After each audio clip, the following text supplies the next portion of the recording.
Ayan. Tulak lang natin tong scooter bike ko kasi mas maganda maglakad. Ayan.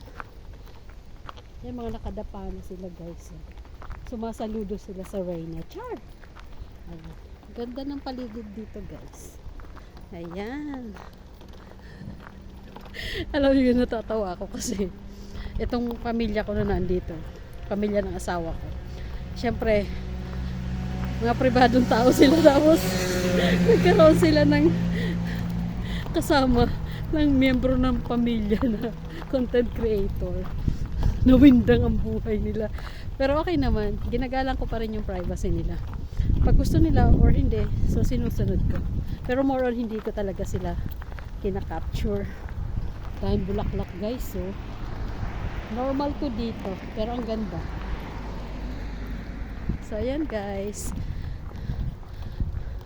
comment naman kayo kung saan to nakakarating na video. Salamat guys.